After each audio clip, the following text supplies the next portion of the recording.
Story Time is brought to you by Pakistan society of north Texas. Pakistani American community में हम आहंगी का फ़रोग और मुस्बत सोच को परवान चढ़ाना हमारा मकसद और पाकिस्तानी अमेरिकन कम्युनिटी के नुक्ते नज़र को मौसर अंदाज में पेश करना हमारी कोशिश का महवर। पाकिस्तानी कम्युनिटी के हम कदम Pakistan society of north Texas.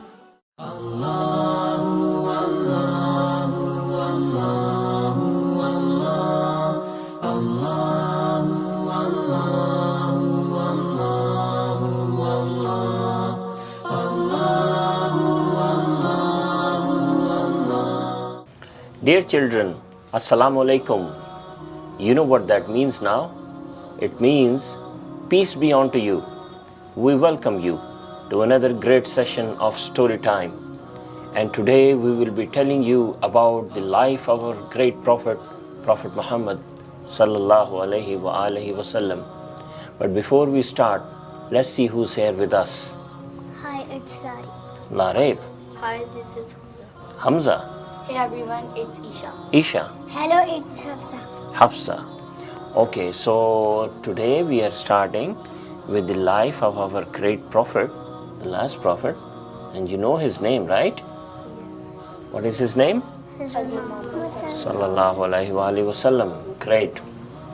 Now, so Prophet Muhammad, his great grandfather was a great prophet whose children were Ishaq and the other one was Yaqub, and then his other son Ishaq, another son who was left in Mecca. What was his name? Ismail, right. His name was Ismail. So from the family of Ismail, after many years, came the great prophet Hazrat Muhammad sallallahu alaihi wasallam, who is the last prophet, right? We all know that there will be no prophet after him. You all know this? Yes. Great, wonderful. Now, Prophet Muhammad sallallahu alaihi wasallam's father's name was what? Anyone knows? Abdullah. Abdullah, right? And his mother's name was Amina, right? Very good. But unfortunately, Abdullah, his father, died even before he was born. He was an orphan. Yes, he became an orphan because his father died before his birth, and he was with his mother, right? So he was with his mother, and his mother took good care of him, and he was very dear to his grandfather, and his name was, anyone knows his name? Abdul Muttalib, right, very good. And his grandfather loved his grandson so much, but still our prophet was without his father. He had no father, right?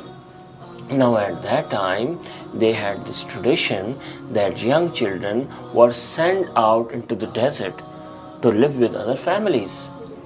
So like rest of the children, Prophet Muhammad stayed out in the desert with the family. You know the lady who took him? Halima, right? Her name was Halima. He came to the city, and like everyone else, she took our prophet when he was a child, and he lived with Halima out in the desert, in open fields. And there he was learning about nature, about animals, and he was learning language, and he was becoming stronger. Good? Okay, so many years he spent there, and then he came back to the city. And then one day his mother also died.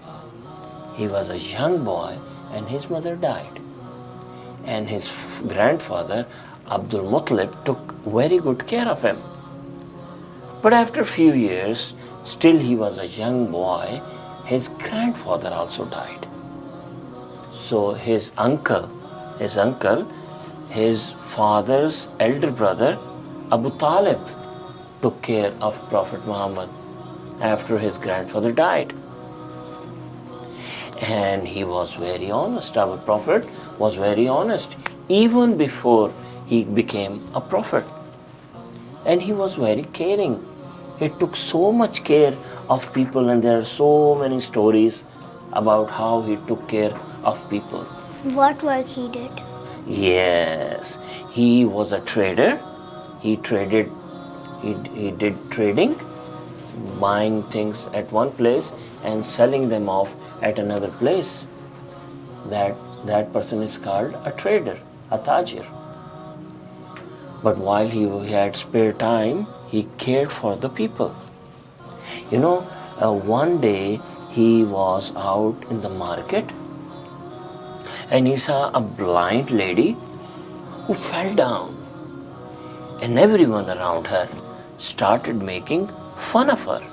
They just laughed at her. Ha ha ha ha ha. And no one picked her up. And she was still there. And our prophet was very angry with people. He said, "Why you're laughing at an old lady who is blind? You must help her." So he went close to her and he lifted her up and took her to her home. And you know what he did after that? He cooked food for her so she can eat. And every day after that, he went to her house and cooked food for her. This is how he took care of other people. And then there is another story when this rich man who had a slave girl, a servant, and he was beating her up. And Prophet went to him and said, "Don't beat this girl. She's a young girl. Why are you beating her up?" And the rich man didn't listen. He said, "You should not interfere in my matters. Go away. Don't talk to me. This girl is my slave." And Prophet was very upset. And he went to his house. And his wife saw that her husband is so upset. So who was his wife? His wife was Hazrat Khatija, who was also a rich lady. And he told her what has happened, that there is this young girl and her boss, her owner, is beating her up. So Hazrat Khatija took money, gave him some money. So he went out, paid that money to the owner of that girl and freed her. And he was so happy. So one day, another story. One day he was at a well, a water well, and he saw this old lady trying to pull out water from the well. But she couldn't because the bucket was so heavy. So he left everything, rushed to her. So wasn't there anyone to help her? No one helped. At that time, people didn't help poor people, small girls, slaves, old people. No one helped them. Everyone was so selfish, except for our Prophet. So he was always there trying to help other people. One day he saw this young Jewish girl who was a slave, trembling, and she had fever. And he went to the owner of that girl. She was a slave.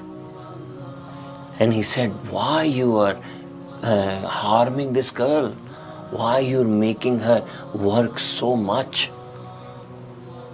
And he didn't listen.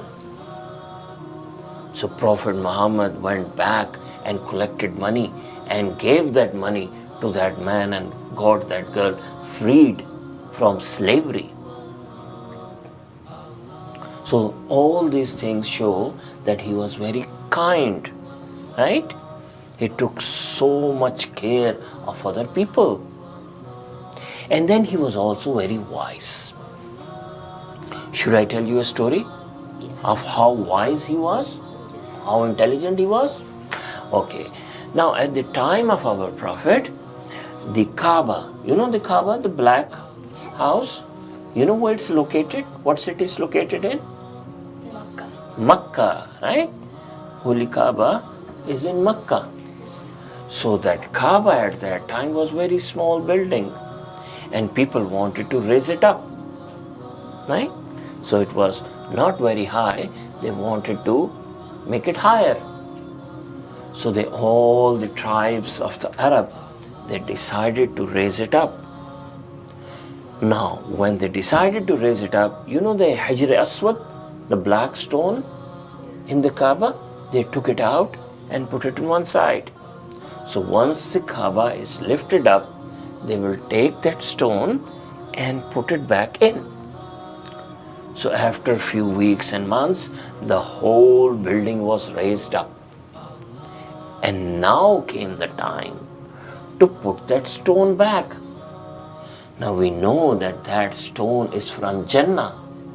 Jibrail brought it and gave it to Ibrahim when he was building Kaaba with his son Ismail. So it was very precious and it was very important. Now all the chiefs of the tribes were there and everyone wanted to put that stone, Hajr Aswad, into the Kaaba, and they started fighting. Everyone thought that he is more important and he should have the right to put that Hijr Aswad back into the building. And the time came when they were about to take out their swords and fight with each other. And someone said, wait. We should not fight like this. Let's do something different. And the idea was that we wait for whoever enters this Kaaba, Haram, and we will ask that person to decide who should put that stone back. And they just all sat there looking at the gate to see who comes in first, and then ask that person to decide that which chief, which king of the tribe should be allowed to put this stone back into the building. And while they were waiting, you know who was the first person came in? Hazrat Muhammad.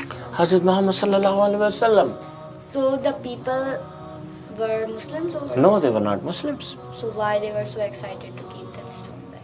Because they cared for the building. They worshipped Kaaba, but they also worshipped all the idols that were kept inside and outside Kaaba. They worshipped Allah, but they also worshipped the idols. And they respected Kaaba because it was built by great Prophet Ibrahim. They knew this. See the way Shaitan worked on them, it was not like he stopped them from worshipping Kaaba, but he made them worship idols as well. So now Prophet Muhammad came in and they said, you decide who will put this stone, this black stone, Hijr Aswad, back into the building. And he said that tomorrow morning I will decide.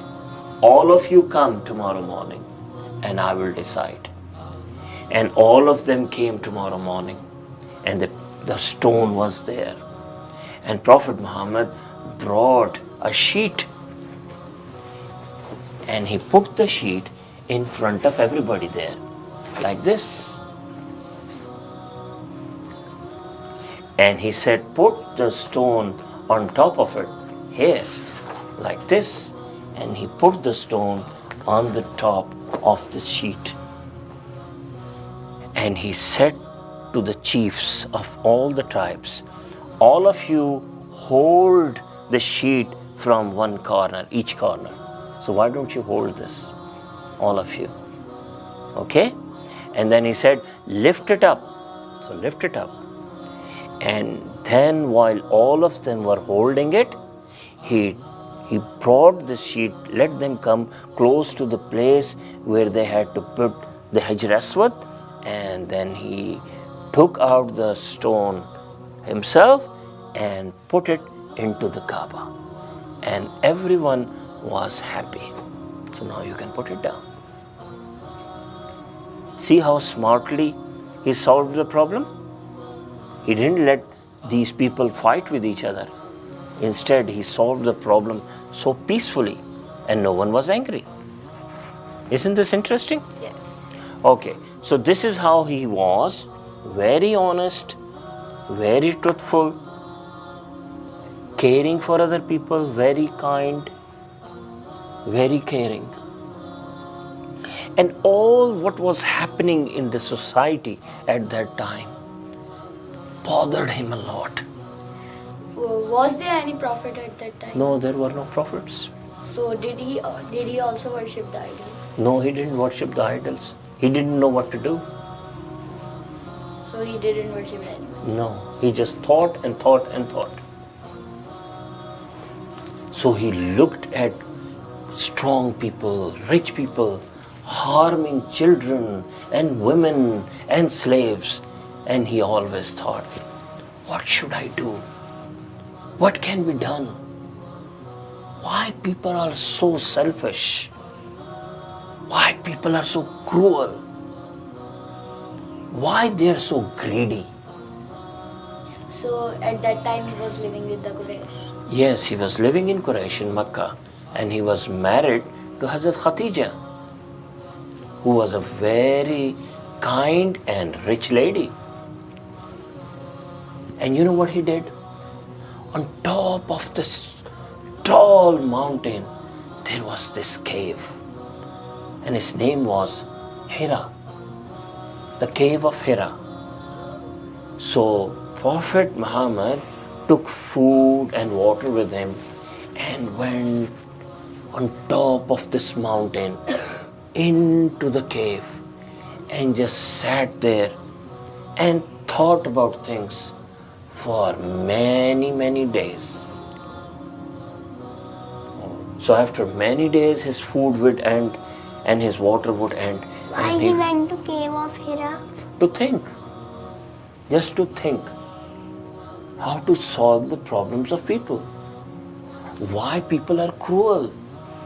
Why people are selfish? So whenever his food and water ended, he came down to his home, stayed with his family for some time, took some food and water in his bag and went back to the cave. But he can also think at home. See, in a home, there are people coming in and out. There is so much rush. People are out in the streets. So if you want to just concentrate, you cannot do that. Plus, when you go on top of a mountain, you can see very far. You can see valleys and trees below under you. And you can see sunrise and you can see stars. And all that makes you think better. So he went there and he stayed there.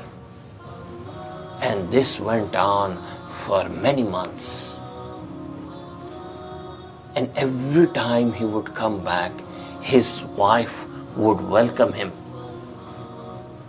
And she was sometimes very much worried about her husband, that her husband is so much bothered by what is happening to people. Why rich people are harming poor people. Why people are always after money. Why there is so much misery and pain. Why people are not living happily. Why there is no brotherhood. Why people don't care for each other. Why they don't share things with each other. Hamza, do you think about these things sometime? No. See, this is what our Prophet was thinking. He was always thinking about these things. So his wife also prayed. She prayed. She wished that her husband could find answers to these questions.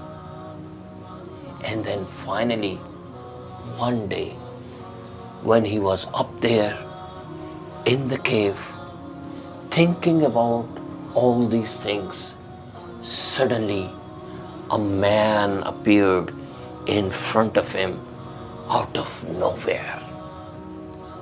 And Prophet was scared to see a strange man standing in front of him,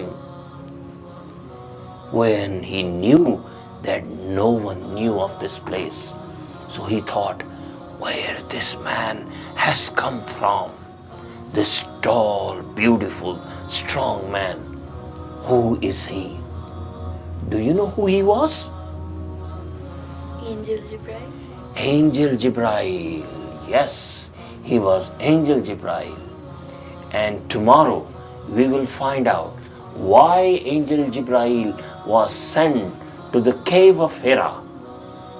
To know more about this, keep watching us and wait for our next episode tomorrow.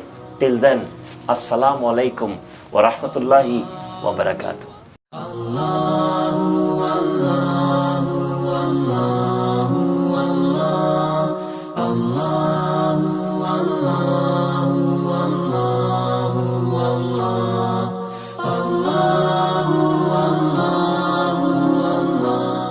Story Time was brought to you by Pakistan society of north Texas. Pakistani American community में हम आहंगी का फ़रोग और मुस्बत सोच को परवान चढ़ाना हमारा मकसद और पाकिस्तानी अमेरिकन कम्युनिटी के नुक्ते नज़र को मौसर अंदाज में पेश करना हमारी कोशिश का महवर। पाकिस्तानी कम्युनिटी के हम कदम, Pakistan society of north Texas.